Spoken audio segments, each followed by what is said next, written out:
A'udzubillahi minasyaitonirrajim. Bismillahirrahmanirrahim.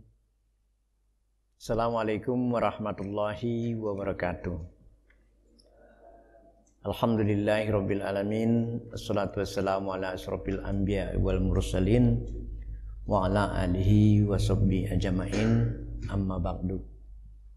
Marilah kita tidak henti-hentinya bersyukur kehadirat Allah yang Maha Kuasa telah memberikan waktu kepada kita untuk tetap sehat dan memberikan kesempatan kepada kita untuk hadir di majelis ilmu yang kita cintai ini, Masjid Syed Al-Furqon Palembang. Salam dan salawat kiranya selalu tercurah kepada Nabi yang mulia, Nabi besar Muhammad sallallahu alaihi wasallam. Allahumma shalli ala Muhammad wa ala ali Muhammad. Dan begitu juga kepada keluarganya tentunya, kepada para sahabat tabi'in dan semoga beliau nanti memberikan syafaat kepada kita di yaumil akhir untuk bisa masuk bersama beliau ke dalam surga Jannatun Naim. Pada hari ini saya diberikan kesempatan, mohon izin Pak Haji, Kak Reza, semua yang saya cintai. Pada hari ini saya diberi kesempatan untuk memberikan sedikit ilmu atau menyampaikan atau berdiskusi kita tentang beberapa isi dari para Al-Quran, dan sebuah tema yang saya ungkapkan adalah ikhlas menuju ketaatan.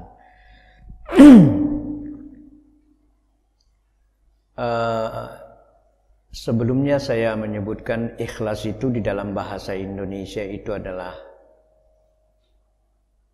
bersih, ya, bersih hatinya.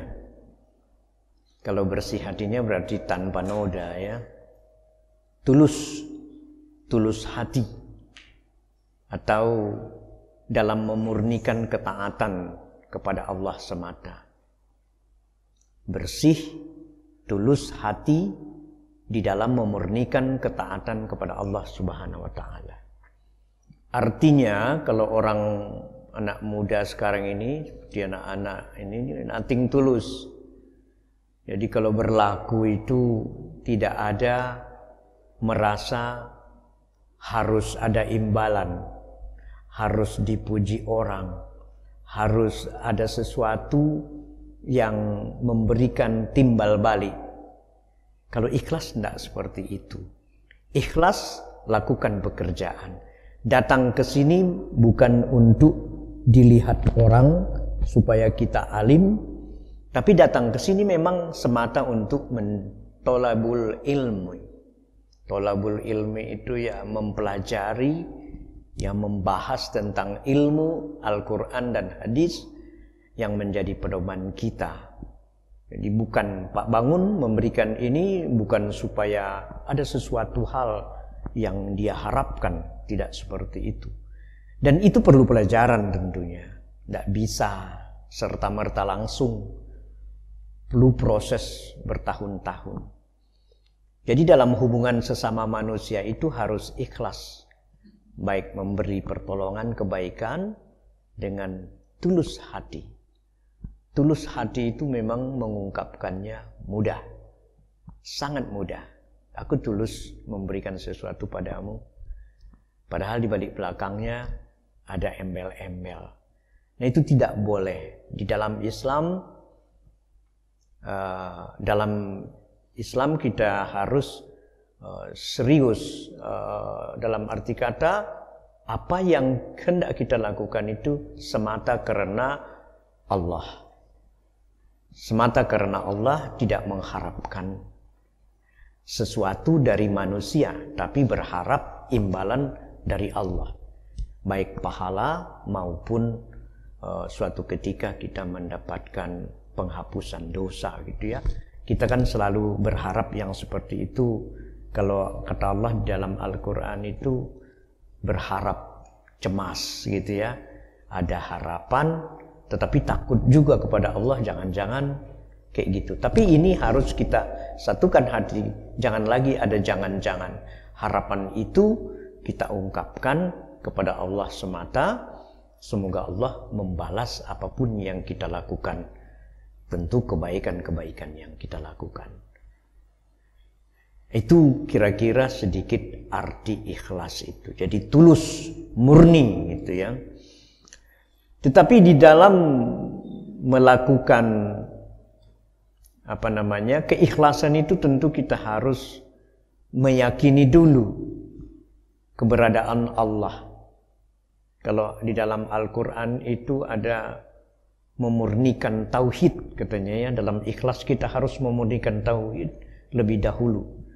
Nah, bentuk ketauhidan itu adalah bahwa kita meyakini seperti dalam surat Al-Ikhlas 112 ya, 1-4 itu dikatakan Qul huwallahu ahad. Katakanlah Muhammad, dia Allah yang Maha Esa. Kenapa harus ada hubungan ikhlas dengan itu?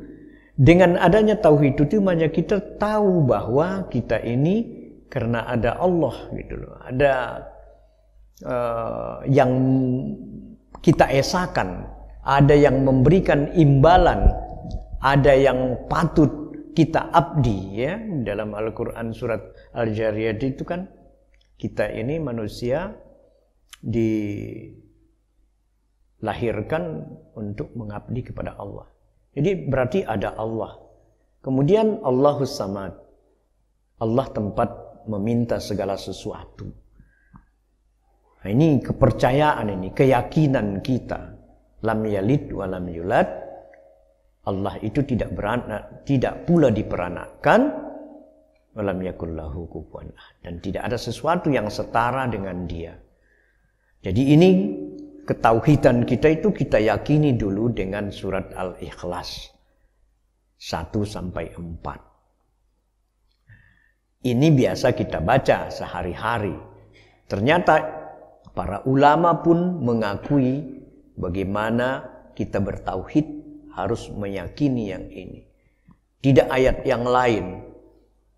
Jadi yakini dulu bahwa Allah itu satu, tempat meminta, tidak beranak seperti apa yang dikemukakan oleh di luar agama Islam. Ada anak, ya kan? Kemudian tidak ada sesuatu yang setara dengan Dia. Nah, itulah kira-kira ketauhidan kita sebelum kita memurnikan keikhlasan kita kepada Allah Subhanahu wa taala. Lalu kemudian dengan demikian hati ini menjadi tidak ada keraguan lagi tentunya. Dengan surat Al-Ikhlas itu tidak ada keraguan pada kita di dalam menjalankan agama. Kenapa? Sepertinya mudah saja memahami ini, tetapi agak sulit menerapkannya. Kenapa? Orang masih lebih percaya kepada Gunung Kidul, ya kan? Kalau orang masih percaya kepada yang lain, tidak murni ketauhidannya kepada Allah, berarti dia belum yakin.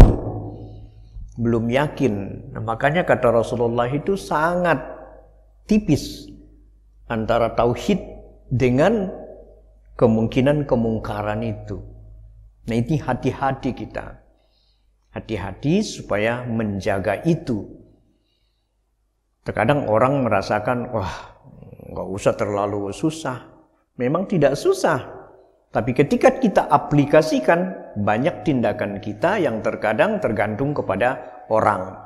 Saya datang ke majelis hanya supaya orang melihat saya bahwa saya seorang yang alim. Itu tidak boleh. Atau nggak enak sama Pak Haji gitu ya. Itu tak boleh itu. Kita bekerja, begitu ada akad bekerja, maka kita ikhlas bekerja itu karena Allah. Karena memang kita diperintahkan berusaha. Bahwa rezekinya berapa itu tergantung kita. Kalau sudah akad walaupun tidak sesuai dengan UMR misalnya, itu akan Allah restui kita di dalam bekerja itu. Sangat berat mengakui itu memang. Tapi Allah tidak ada sesuatu yang setara dengan Dia. Dan kemudian tempat meminta adalah Allah. Ini kepercayaan dalam ayat ini harus kuat ada pada kita. Kalau tidak kita tergelincir.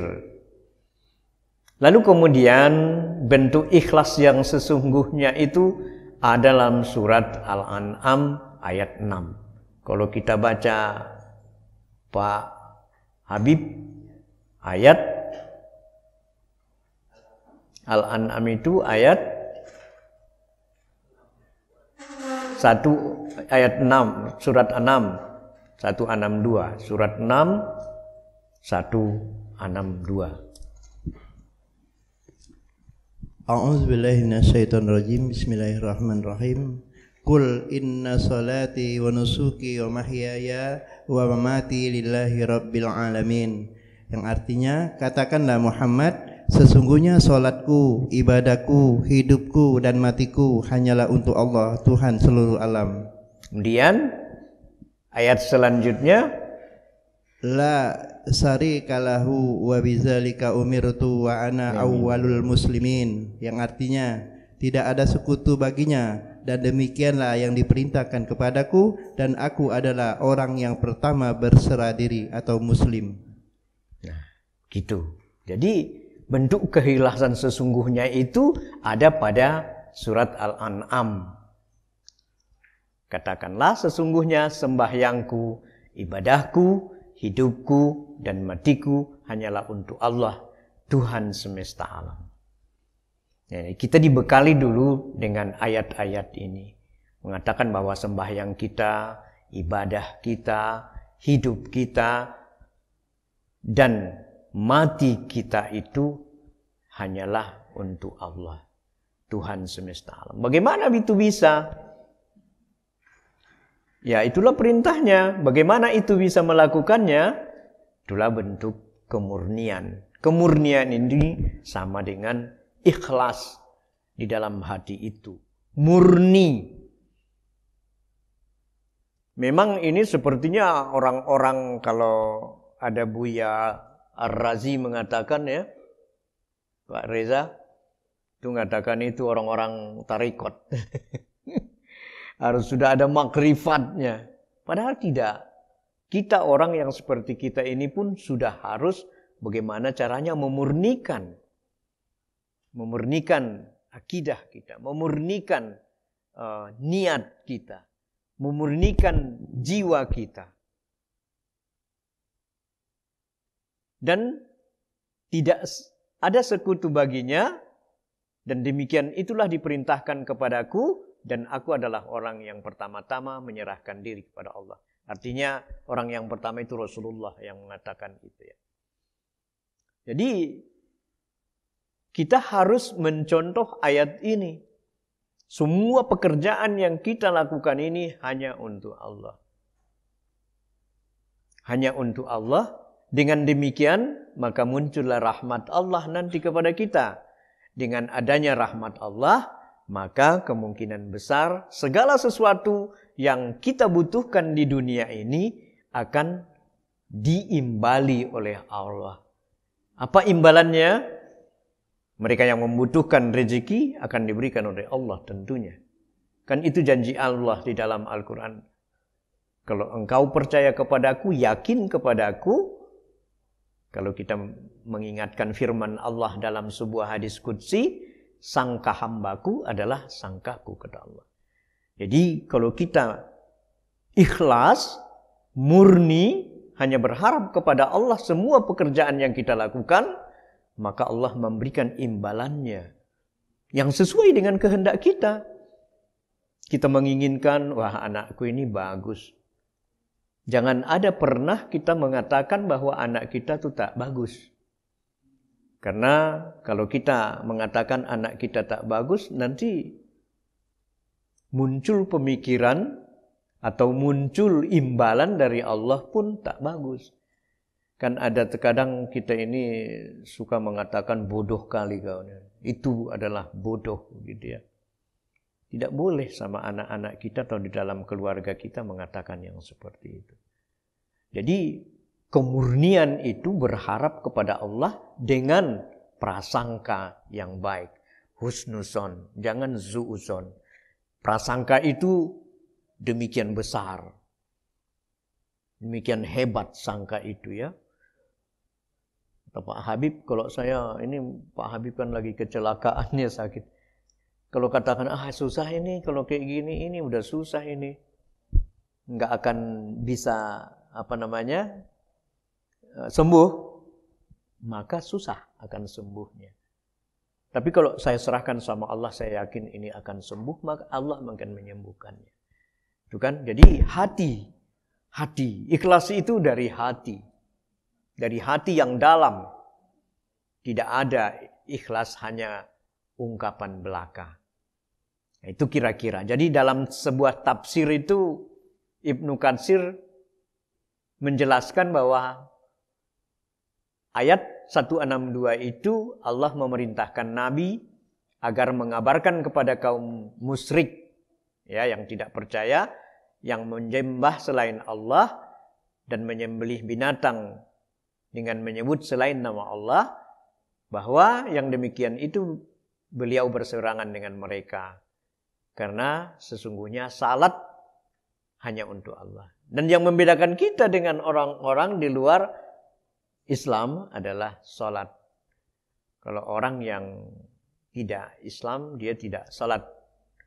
Dia percaya ada Allah, tapi dia percaya pula ada anak daripada Allah. Jadi tidak masuk di dalam surat Al-Ikhlas. Kemudian yang 163-nya secara khusus terkait dengan firman Allah mengatakan, yaitu dari umat Islam ini, dan makna ini adalah yang benar. Karena semua nabi sebelum beliau, mereka adalah menyeru kepada Islam. Yang pokoknya adalah ibadah kepada Allah semata yang tidak ada sekutu baginya. Artinya, kalau kita buat simpulnya adalah ikhlas. Memurnikan ketaatan kita kepada Allah Subhanahu wa ta'ala. Dan ada perintah Allah memang tentang ikhlas itu, yaitu Al-A'raf, ya, Al-A'raf surat 7 ayat 29. Surat 7 ayat 29.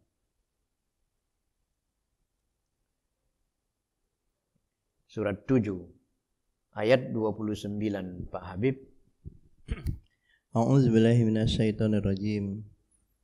Qul amara rabbi bil qist wa aqimu wujuhakum inda kulli masjidi wada'uhu mukhlisina lahuddin kama bada'akum ta'udun, yang artinya, katakanlah, Tuhanku menyuruhku berlaku adil.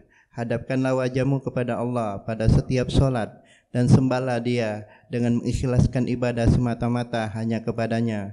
Kamu akan dikembalikan kepadanya sebagaimana kamu diciptakan semula. Sadaqallah. Jadi ini perintahnya. Memang Allah memerintahkan kita untuk ikhlas. Jadi bukan buatan-buatan para ulama atau buatan-buatan orang, ya ikhlaslah kamu. Tidak. Kita ada perintahnya ikhlas itu. Kata Allah, katakan, katakanlah itu berarti kepada Rasulullah SAW, luruskanlah muka dirimu di setiap salat dan sembahlah Allah dengan mengikhlaskan ketaatanmu kepadanya. Sebagaimana Dia telah menciptakan kamu pada permulaan, demikian pula lah kamu akan kembali kepadanya. Jadi ini ada hal yang kita harus pedomani ayat 7 Al-A'raf untuk mengikhlaskan ketaatan. Jadi ketaatan itu bagian lagi dari keikhlasan. Kalau taat itu kan berarti segala sesuatu yang harus kita kerjakan di dalam agama, berarti kita harus laksanakan dengan murni. karena perintah daripada Allah Subhanahu wa taala. Lalu kemudian ada di surat Al-Ghafir surat 40 ayat 14, saya baca saja. Bismillahirrahmanirrahim, firman Allah lainnya, maka sembahlah Allah dengan tulus ikhlas beragama kepadanya meskipun orang-orang kafir tidak menyukainya. Jadi kita diperintahkan itu untuk ikhlas.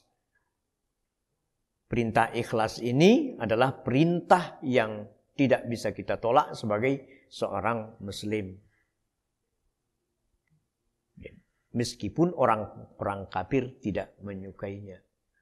Karena Islam menunjukkan bahwa diri kita adalah seorang Islam, itu adalah apa saja.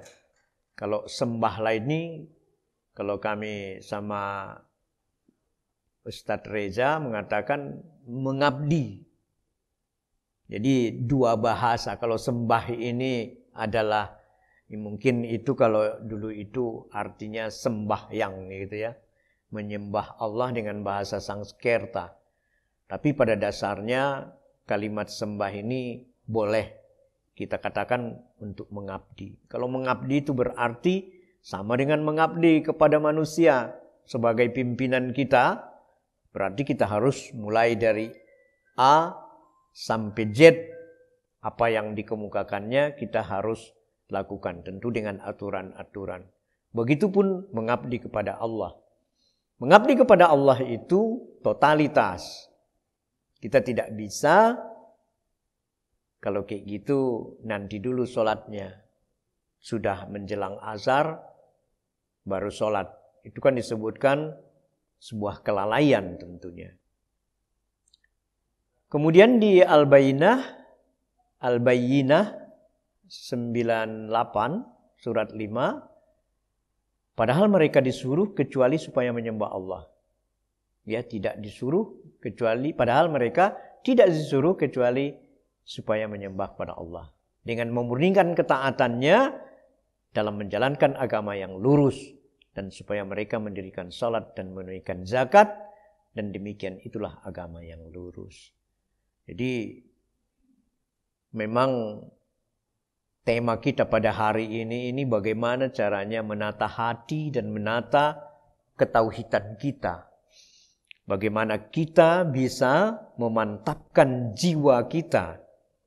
Bagaimana bisa kita memaksakan ibadah, amal-amal kita semata hanya karena Allah. Karena itulah yang dihitung Allah. Kalau kita sebagai orang, ya, sebagai orang yang beriman, jangankan kepada Allah, kepada pimpinan kalau tidak kita mengikutinya, kita pun tidak disukai. Atau bahkan kalau terlambat itu, kalau di Al-Furqan, Sid Al-Furqan itu kalau terlambat dipotong kan. Nah begitu juga Allah tentunya. Bahkan Allah yang kita lalaikan pun diponten oleh Allah. Diberi imbalan oleh Allah. Apalagi yang sungguh-sungguh kita melakukannya di awal waktu seperti sholat. Dan memang kita tidak bisa juga mengelak dari apa yang dikemukakan Allah di dalam firman yang lain bahwa perbuatan baik itu ya akan membawa kebaikan karena kita memang harus percaya bahwa semua kebaikan sangat menguntungkan orang lain. Jadi kalau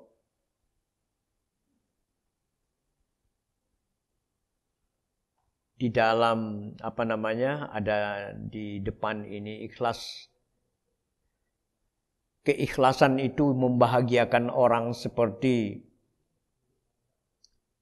Ar-Rahman ayat 60 disebutkan tidak ada balasan kebaikan kecuali kebaikan pula. Itu di Ar-Rahman. Artinya kebaikan itu untuk memberikan kebaikan kepada orang lain. Seringkali kita ini memberikan kebaikan orang lain supaya orang senang kan gitu ya. Itulah yang utama. Menyenangkan orang lain. Tapi jangan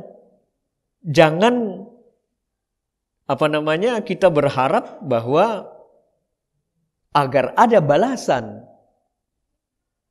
Ya kan, kebaikan itu ada. Tapi kita yakini saja bahwa sesungguhnya kami memberi makan kepadamu hanyalah untuk mengharapkan keridhaan Allah.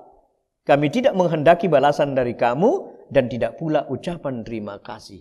Di surat Al-Insan, surat 76 ayat 9. Inilah ikhlas. Ini sangat paradoks kalau kita melakukan setiap hari. Aku mau buat kebaikan supaya orang berbuat baik kepada aku. Bukan itu. Jadi kalau orang bule mengatakan nothing tulus. Kalau nothing tulus itu insya Allah itulah yang diharapkan oleh Allah. Jadi kita tegaskan, kata Allah tegaskan itu, wahai hambaku, bahwa kamu tidak mengharapkan keridhaan kecuali keridhaan dari Allah. Kenapa saya menyebutkan senang dengan keikhlasan itu? Karena membahagiakan orang. Jangankan orang yang kita beri, kita pun bahagia. Kalau kita memberi sesuatu kepada orang, pasti kita bahagia. Senang hati kita. Jangan dipandang bahwa kebahagiaan itu adalah materi saja. Sedekah saja. Sedekah itu dalam tanda kutip kan banyak maknanya. Senyum. Kata Rasulullah di dalam satu hadis yang sahih, senyumlah kamu kepada saudaramu itu, maka kamu akan mendapatkan pahala yang sangat besar. Dan Allah menyenangi senyuman, saling membahagiakan. Bahkan di dalam satu hadis dikatakan Rasulullah, seorang sahabat datang, wahai ya Rasulullah, saya itu sangat mencintai saudara saya itu. Ibaratnya saya kepada Pak Haga. Rasulullah berkata apa? Katakan, kejar dia, katakanlah bahwa kau sangat mencintainya. Maka Allah pun akan mencintaimu. Langsung dikatakannya, aku sangat mencintaimu Pak Haga karena Allah tentunya. Bukan karena imbalan manusia. Bahkan jangan juga berharap ada imbalan dari Pak Haga kepada kita. Atau Pak Haji. Saya mencintai ayahanda karena Allah. Maka saya akan berbuat sekuat tenaga saya kepada ayahanda Haji Juliar, seperti itu. Jadi jangan berharap, wah ini Haji Juliar kan banyak duitnya nih, banyak hartanya gitu kan. Saya mau berbuat baiklah supaya beliau sedikit menyisakan mungkin, ya kan, ya, memberikan tanah sekian hektar. Jangan, kalau itu yang terjadi maka Allah tidak senang itu. Kita mau senang manusia tuh senang Allah. Senang Allah. Kalau Allah sudah senang sama kita, diberi rahmat, dicukupkan. Makanya kata ada orang terkadang itu rezekinya anak ini kok ada saja ya, gitu ya. Kenapa ada itu? Karena Allah sayang samanya. Kok kepada saya tidak, gitu ya. Itu makanya kita bisa mengkoreksi diri. Ini, sisin yang satu ini sangat penting kita ketahui. Karena banyak di antara kita itu, wah, sibuk sana sibuk sini agar mendapatkan perhatian. Jangan. Kalau itu yang dituju, perhatian itu saja yang dapat. Karena Allah juga mengatakan, jangan mengharapkan balasan dari orang lain. Memang di dalam kehidupan manusia sehari-hari itu kita tidak bisa terkadang menghindari hal-hal yang seperti itu. Tapi itu memberatkan hatimu. Kenapa berat? Kalau orang tidak membalas, hatimu akan luka. Masalah yang muncul. Aku berbuat baik sama Haris, dia tidak membalasnya. Apa jadinya aku? Kalau aku berharap terhadap balasan itu, maka aku berat. Pundakku berat, hatiku gelisah setiap hari. Dan akan berkata setiap hari, kenapalah tadi dia tidak mau? Aku sudah berbuat baik kepadanya dan dia tidak pernah berbuat baik kepadaku. Selalu harapan demi harapan, harapan demi harapan. Padahal harapan itu tidak bisa diwujudkan manusia. Jadi berharaplah hanya kepada Allah. Itulah yang namanya nothing tulus, itulah yang namanya ikhlas. Jadi ini wujudnya sebenarnya dari apa yang kita kemukakan tadi, inilah yang paling penting. Ada di sini tambahannya dari Abu Hurairah, Rasulullah pernah bersabda, sesungguhnya Allah tidak menilai bentuk tubuhmu dan tidak pula menilai bagus wajahmu, tetapi Allah menilai keikhlasanmu. Jadi banyak orang yang sakit karena berharap dihargai orang lain. Jiwanya sakit. Tidak tenang setiap hari. Tapi walaupun begitu, ada satu hal yang sangat penting. Selalulah berbuat baik. Karena balasan dari baik itu tidak ada kecuali kebaikan pula. Jadi kalau saya berbuat baik kepada semua orang, atau kita berbuat baik kepada semua orang, pasti semua orang itu berbuat baik kepada kita. Kita sudah berbuat baik, bahkan ada juga orang yang tidak bisa berbuat baik kepada kita. Jadi ini yang namanya bahagia. Jadi kedua belah pihak mendapatkan kebahagiaan. Anteng hidup ini. Ada orang yang terkadang kan jawabannya kok aku tidak ada, kok semua gelisah sih, kok aku sudah baik. Ada jamaah kita yang berkata itu terkadang itu mengatakan bahwa setiap hari aku memberikan sedekah kepada orang itu, tapi setiap hari pun dia tidak pernah memberikan senyuman kepadaku sedikit pun. Nah itulah kalau berharap kepada manusia, tidak akan dapat.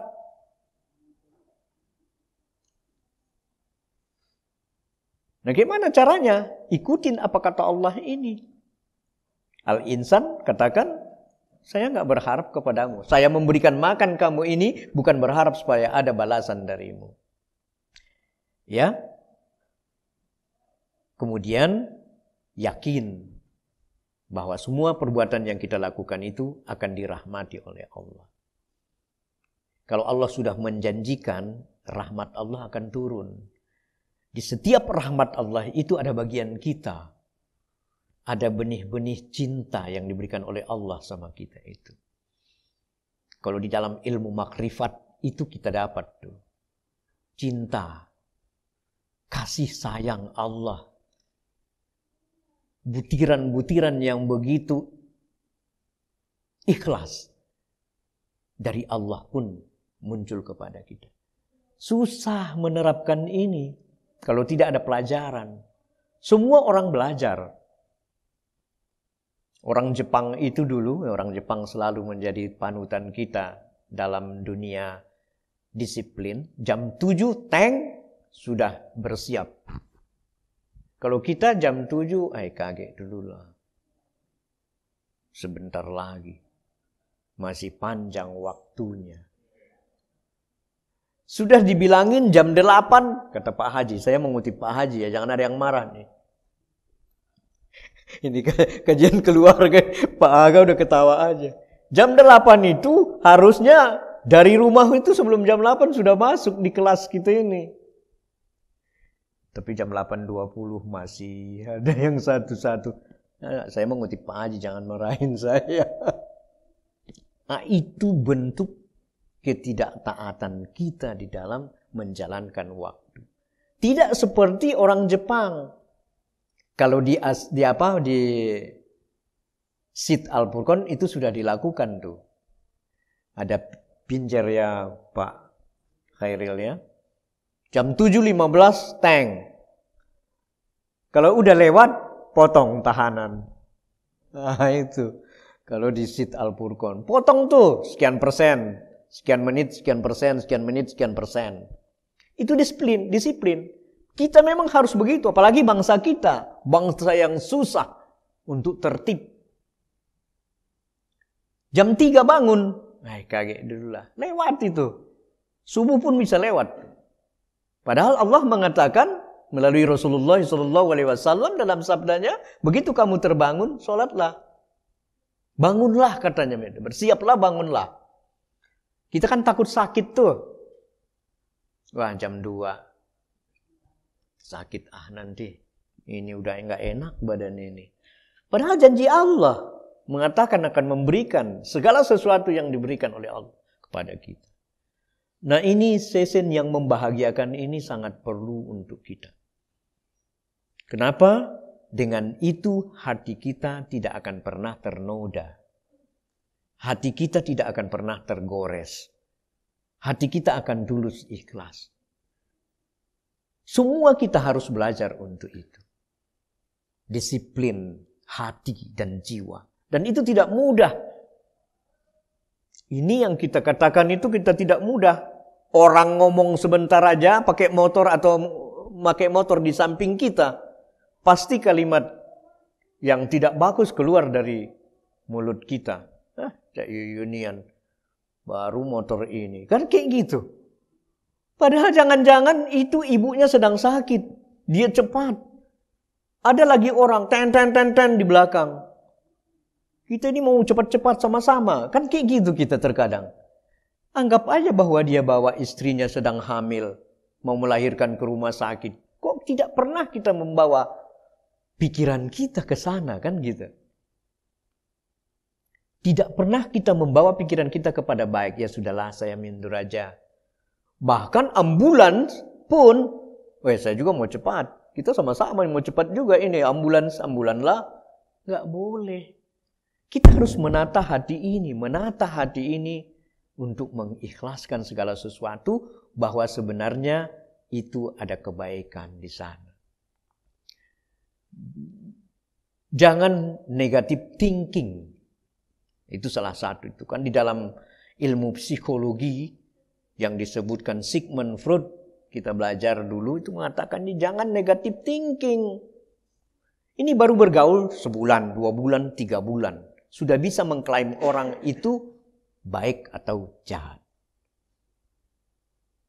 Jelek kali hati kita itu kalau mengatakan orang lain dengan 3 bulan pergaulan. Doktor itu penelitian untuk mendapatkan S3 itu 1 tahun lebih. Baru dia mengatakan kesimpulan di disertasinya. Sama dengan mahasiswa minimal 6 bulan bikin skripsi baru ada hasil penelitian yang akurat. Lah kita baru 2 hari. Kayaknya orang ini sombong banget ini. Siapa kita? Alangkah hebatnya kita ini. Pemikiran kita ini untuk mengatakan orang tidak baik. Ya kan? Ini yang negative thinking. Coba positif.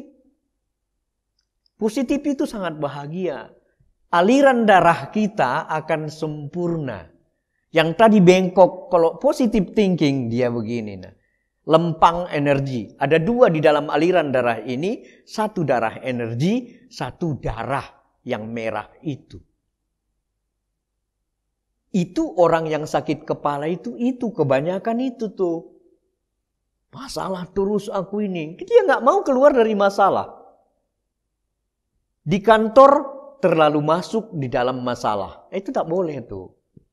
Masalah kita apa? Tugas pekerjaan kita laksanakan. Ada persoalan itu kita faktakan, ada buktinya, kita kasih sama pimpinan kita, selesai.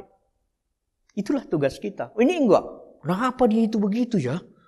Ya Allah, udah sampai ke rumah tadi. Bu, Pak, atau anak, dia tadi ada di kantor saya begini-begini. Lah, kok semua masalah dia mau? Nah, orang kita suka yang seperti itu. Padahal kata Allah, ikhlaskan. Jangan kau mau. Ya itu kan karena kita mau ya. Pak Chandra ya. Jangan mau diperbudak oleh masalah. Karena ada dasarnya nih. Al-Quran mengatakan seperti itu. Jangan kamu mau menjadi hambatan. Segala sesuatu itu menjadi masalah. Jadi itu yang kita harapkan, itu aplikasi daripada kajian kita pun seperti itu. Harus ada jalan keluar setiap ada kajian, oh jalan keluarnya seperti ini. Tema yang ini, oh ini. Itu yang Pak Haji selalu bilang itu, apa namanya itu, kalau di sini dulu ada yang Pak Dik-Dik itu apa namanya? Bukan, Pak Dik-Dik mengajar yang dari IDT itu. Yang mandiri itu loh. Iya. Ya. Saya belum masuk ke sini itu. Dulu sebelum tahun 2010 kalau tidak salah. Jadi ustadz itu digodok untuk menjadi bisa, kan seperti itu. Sama, jadi kajian kita juga seperti itu. Ada yang bisa kita bawa dari sini. Nah, saya sengaja membawakan ini karena persoalan ketidakbahagiaan dari kita terkadang. Tidak jamaah atau ibu-ibu, bapak-bapak saja. Saya pun begitu. Bawa masalah, Bune, gini-gini tadi di sekolah, di kantor saya. Masa saya suruh? Setelah sadar, ngapain juga orang lain ikut dengan masalah kita, kan gitu ya. Kecuali kita berdiskusi, aku mau berdiskusi, ada waktu enggak? Ini ada persoalan yang perlu dibahas. Itu lain cirinya. Kalau di dalam agama Islam itu antara jamaah dengan ustadznya. Bahkan seorang ustadz itu mempertemukan lututnya dengan jamaah itu untuk mengungkapkan apa permasalahan yang engkau hadapi. Nah, kita di rumah pun gitulah. Kalau saya nanti bermasalah, pening juga kepala itu. Lepaskan. Kalau ini masalahnya, taruh di sini. Urus dulu anak-anak. Udah pada makan belum? Makan. Kalau tidak kita biasakan yang seperti ini, inilah yang membuat kita menjadi stres. Stres itu berbuah sakit. Tidak hanya fisik, jiwa. Kalau jiwa yang disarangi oleh sakit, itu sangat dahsyat. Saya pernah membaca di dalam sebuah buku psikologi, satu saraf kita yang bengkok, dia bisa mempengaruhi semua aliran darah. Kan puluhan ribu di otak ini, sarafnya. Sini ada ibu dokter kita ya, tahu ya. Jadi kalau hati kita sedikit saja, itu kepala itu gimana ya, bengkoklah dia. Kalau bengkok dia itulah yang muka kita itu mengkerut. Nggak bisa santai. Sementara kita harus santai. Jadi itulah arti daripada ikhlas yang dimaksud oleh Allah di dalam beberapa Al-Quran itu. Kamu yakin dulu bahwa kalau ikhlas itu adalah karena saya, kata Allah, karena Allah. Kemudian murnikan ketaatanmu itu. Semua yang engkau lakukan, ibadatmu, sholatmu, hanya untuk Allah. Bukan untuk yang lain. Yang ketiga, yaitu akan ada buah dari apa yang kita ikhlaskan itu. Saya pikir itu yang perlu kita pahami. Sekarang sudah pukul 9. Ya, mungkin kalau ada yang kita mau diskusikan atau mau kita tambah lagi, sebenarnya ini ada di sini yang dikemukakan oleh Allah. Ikhlas itu disayang oleh Allah dalam surat An-Nisa, surat 4, surat ayat 125. Dan siapa yang lebih baik agamanya daripada orang yang ikhlas, menyerahkan dirinya kepada Allah.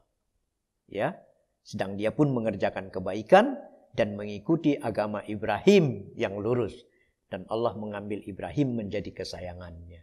Jadi kalau ikhlas itu disayang. Bohong apa Allah ini? Enggak bohong Allah tuh. Jadi siapa kata yang lebih baik agamanya daripada orang yang ikhlas? Enggak ada. Tidak ada orang yang baik beragama kecuali orang yang ikhlas. Ini kata Allah dalam surat An-Nisa itu. Jadi, dan Allah mengambil Ibrahim sebagai kesayangannya. Artinya kita juga kalau mengambil itu disayangi oleh Allah. Kan bukan berlaku hanya untuk Nabi Ibrahim saja ini. Kita disayang Allah. Saya sudah katakan, bagaimana sih kalau kita sayang sama anak? Mohon maaf ini, ada anak terkadang kita tidak cukup gaji kita. Anak-anak minta, Pak minta duit 50 juta untuk beli mobil. Ada mobil tahun 2008 harganya 50 juta. Itu jumpalitan pikiran kita untuk memenuhi itu karena sayangnya kepada anak kita. Walaupun tidak kita tunjukkan. Nah begitu juga Allah. Kalau Allah sudah sayang sama kita, apapun dia berikan kepada kita. Nah ini yang kita terkadang tidak merasa bahwa Allah akan memberikan bagian itu. Padahal Allah, ini kan pedoman kita sudah sadar kan? Sudah percaya bahwa Al-Quran ini adalah pedoman. Kamu percaya sama Al-Quran dan hadis, selesai hidup ini. Enteng saja. Kalau sudah percaya itu, gampang. Yang tidak cukup pun jadi merasa cukup. Emang Rasulullah itu pernah makan. Kata di dalam satu hadis Rasulullah mengatakan bahwa Aisyah mengatakan bahwa mereka itu tidak pernah kenyang dalam 2 hari. Jadi Rasulullah itu kenyang hari ini, besok lapar. Kenyang hari ini, besok lapar. Makanya mungkin ya Rasulullah membenarkan puasa Daud. Walaupun Rasulullah mencontohkan puasa Senin Kemis dan Yaumil Bid. Ya. Nah jadi itu. Nah saya ini sakit gula gitu kan. Saya ini kolesterol. Dan kemudian kambing pun kita salahkan. Kalau makan kambing, itu hati-hati, darah tinggi. Ya kan? Saya dibawa Kak Reza yang selama ini pemahaman saya seperti itu, makan kambing, tambah sehat rasanya. Karena frame di otak kita itu segala sesuatu itu salah. Padahal makan kambing itu sunnah Rasulullah. Ya kan? Sunnah Rasulullah kita katakan itu sebagai suatu hal yang salah.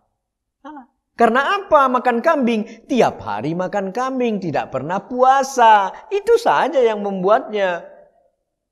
Kak Reza ini tiap hari makan kambing bisa. Tapi karena beliau puasa, Senin, Kamis, Yaumul Bid beliau puasa. Nah kita hari ini daging, besok kambing, lalu ayam, kemudian daging lagi balik. Kalau itu yang terjadi berulang-ulang, ya sudah hancur badan ini. Kan gitu ya. Jadi kalau saya bilang kita hidup dengan kesederhanaan. Orang yang sederhana itu hidupnya akan tenang. Sakit tidak ada. Penyakit, dihindarkan penyakit itu dari badan kita. Memang saya katakan sekali lagi, untuk berlaku seperti itu adalah sesuatu hal yang sangat sulit jika tidak dipaksakan. Dan mulai dari sekarang, anak-anak muda juga begitu. Paksakan dirimu, ya, paksakan dirimu untuk sholat. Paksakan dirimu untuk berbuat baik. Berkata yang baik kepada keluarga, adik dan kakak kita di rumah. Karena dengan seperti itu maka Allah mencintai kita, semua jalan jadi mudah. Jadi mudah.